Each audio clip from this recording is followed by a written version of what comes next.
गांव के ही फाइनेंसर से इन्होंने लिए थे ब्याज पर 25,000 रुपये, लेकिन उसके बाद में 25,000 के इन्होंने 35,000 रुपये उसको लौटा दिए।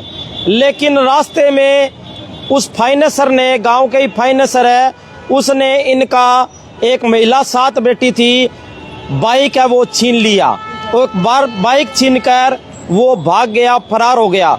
उसके बाद में इन्होंने पुलिस को शिकायत भी दी है, लेकिन अभी तक कोई कार्रवाई नहीं हुई। ये देखो भी पुलिस को इन्होंने लिखित में शिकायत भी दे दी है। नमस्कार दोस्तों, मैं आपका दोस्त सोनू शर्मा इस वक्त मौजूद हूँ सिरसा के सालासर मंदिर के पास।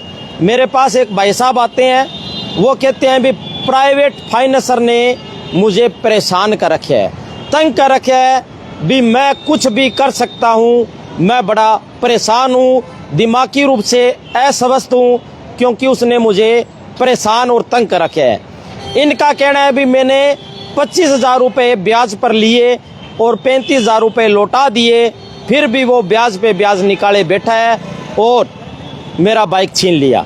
अब जानते हैं पूरी कहानी क्या है, पूरा मामला क्या है। क्या नाम है भाई साहब आपका? मेरा नाम शंकर है सर, मेरा गांव शहीदावाली है। मैंने पैसे लिए थे सर, कृष्ण लाल जी है हमारे यहाँ पे गांव के, उनसे पैसे मैंने जरूर लिए थे। पहले 20,000 रुपये लिए, फिर 5,000 रुपये लिए, 25,000 लिए। मैंने थोड़े थोड़े करके उनको पेमेंट उनकी वापस लौटा दी। जब सारी पेमेंट हो गई, उनसे मेरे पास लिखित में जो चेक थे और लिखित थी वो मैंने उनसे लेके उस दिन फाड़ दी। फिर सर वो अब 2 साल से अब फिर वो कह रहे हैं भी मेरे 40,000 निकलते हैं, कभी कहते 70,000 रखते हैं, कभी घर जाते हैं तो कहते तेरे घर पे प्लाट लिख के दे दे, प्लाट नहीं लिख के दे रहा तो तू तेरा कुछ और करेंगे।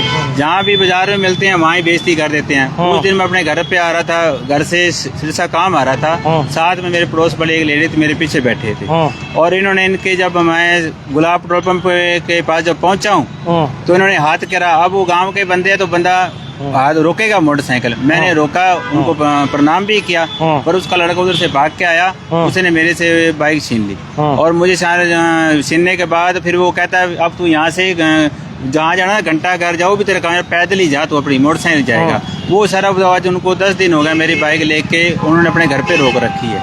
अब एक बात बताओ, आप सालासर मंदिर के आगे खड़े हो, पेड़ के नीचे खड़े हो, जो कहोगे सच कहोगे? हाँ, झूठ बात नहीं कहोगे? नहीं, सच के सिवा कुछ नहीं कहोगे? नहीं सच है, पक्की बात है, पक्की बात है जी। देखो भाई, ये सोशल मीडिया है, हम खबर चलाते हैं, लेकिन मैं आपको बता दूं कि आप जो बोलोगे वो सच होना चाहिए। बात लेनी देनी आएगी।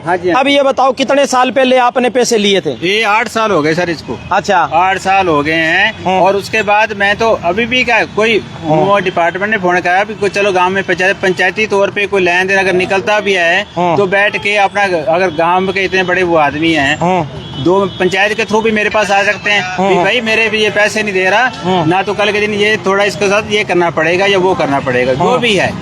आप किसी बंदे से अगर लेने हैं, निकलते हैं, तो आप किसी को जलील तो नहीं कर सकते हर टाइम उसको। जब वो गरीब है, इसका ये मतलब नहीं कि आप उसको हर टाइम जलील करो। भाई बाइक छीनने का क्या मतलब है? कोई गरीब आदमी है, उसका रास्ते में बाइक छीनने का क्या मतलब है? पैसे तो लेने देने की चीज होती है, किसी को मुसीबत हो गया तो उसको पैसे दे दिए, तो इसका मतलब ये थोड़ी 20% ब्याज लगा दोगे? हाँ जी, मैं तो अभी भी कहता, अगर उसके निकलते भी हैं या कोई बात है, बैठ के बात करे, हम उससे टाइम ले लेंगे। अगर कुछ निकालता भी है जो देना, आपके हिसाब से कितने रुपए निकलते हैं? सर मेरे हिसाब से तो 5,000 रुपये भी, अगर वो कह रहा था मेरे 5 ब्याज रह गई है, अब वो 5 का 70-80 हजार रुपया हो गया सर, 6 साल में। अच्छा, हाँ, अब वो 5,000 रुपये वो ब्याज ही था, मूल तो निबट गया सारा। ये नहीं उन्होंने मेरी मदद करी है, उन्होंने मेरे माड़े टाइम पे मुझे पैसे दिए। मैं ये नहीं कहता कि मुझे उन्होंने नहीं दिए, वो उन्होंने दिए हैं पैसे मुझे, पर मैंने दिए हैं। पर आज ये ऐसी कंडीशन हुई पड़ी, मैं क्या बताऊँ सर। अगर मैं तो खुद भी कहता हूँ अगर मैंने देने हैं तो मैं अभी भी देने को तैयार हूँ। आज मेरे पास नहीं होंगे तो मैं वहाँ पंचायत में लिख के दे दूंगा 1 महीने का टाइम, 2 महीने का टाइम। बाइक छीनना गलत है, बाइक ना छीनने मेरी। मोटरसाइकिल कम से कम, मेरा बच्चा स्कूल से वो जाता है काम पे, बेचारे 10 दिन हो गए सर, हम पागल तरह घूम रहे हैं मोटरसाइकिल के लिए सर। और हर जगह बेइज्जती हो रही है, सारे यही कहते हैं भी सब बाइक छीन लिया, इसका बाइक छीन लिया जी, हर जगह। तो साथियों, प्राइवेट फाइनेंसरों ने लूट मचा रखी है, गरीब आदमियों को इतना तंग कर रखे है भी। ब्याज पैसे लेते हैं तो 10% 20% ब्याज ले लेते हैं, और उसके बाद में उनका कोई भी सामान है वो जब्त कर लेते हैं। ऐसा नहीं होना चाहिए। हरियाणा सरकार पुलिस प्रशासन भी पहले ही स्पष्ट कर चुके हैं, जो इस तरह के फाइनेंसर हैं उनके ऊपर लगाम लगाई जाएगी और जो लोगों को तंग करते हैं ऐसा नहीं होने दिया जाएगा। लेकिन बार बार ऐसे मामले हमारे सामने आ रहे हैं। इनका पुलिस प्रशासन से गुजारिश है, इनका बाइक है वो वापस लौटाया जाए। इन्होंने लिखित में पुलिस प्रशासन को जो शिकायत है वो भी दे रखी है, वो भी दिखाओ भी, जो लिखित में आपने शिकायत है प्रशासन को दे रखी है वो भी दिखाओ।